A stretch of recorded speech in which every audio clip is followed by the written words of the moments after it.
안녕하십니까. 법무부인 정의의 대표 변호사 강동원입니다.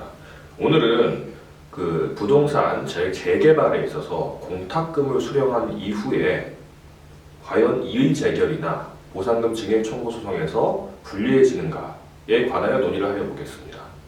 저희 의뢰인 중에 재개발 현금 청산자가 수용재결위원회에서 수용재결이 되고 나서 조합이 그 보상금을 공탁을 했을 때 그 금액을 찾게 되면 나중에 중앙토지수용위원회에서 벌어지는 이의재결과 또 법원에서 벌어지는 보상금 증액 청구 소송에서 불리하게 되는 게 아니냐라고 물어보는 경우가 종종 있습니다.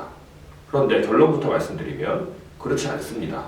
왜냐하면 지방토지수용위원회에서 수용재결돼서 그 금액을 공탁을 한다는 것은 조합이 현금 청산금을 일단 그 금액을 지급하라는 지방토지수용위원회의 재결에 따라서 공탁을 하는 것이고, 다음에 우리 현금 청산자들이 그 보상금을 수령한다는 것은 일단은 이 금액을 수령하지만 우리는 더 받기 위해서 이의재결이나 보상금 증액 청구 소송을 해서 더 받겠다라는 그 의사를 표시하는 이의 유보를 하기 때문에 전혀 문제가 되지 않는 것입니다.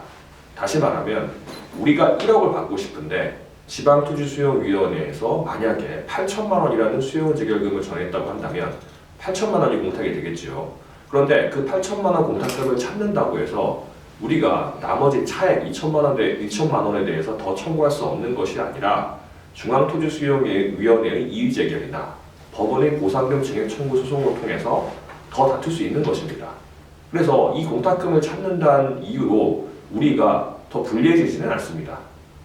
왜 제가 이런 말씀을 드리냐면 저희 의뢰인들께서 공탁금이 나오고 나면 법원에서 나오는 공탁금 통지서에 10년 동안 찾지 않아도 되니까 난 10년 동안 찾지 않고 있겠다. 내가 공탁금을 찾지 않는 것은 조합이 주는 돈을 받아들이지 않는다는 의미다 라고 말씀하시고 찾지 않는다고 하는데 전혀 그러실 필요가 없습니다.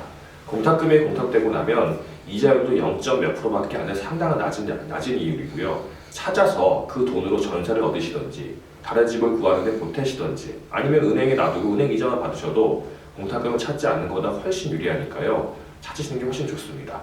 물론 나중에 보상금 증액 청구 소송을 하고 이의재결을 하는 것은 별도 일이며 그거는 그 사건을 담당하는 변호사의 능력에 달려 있을 것입니다.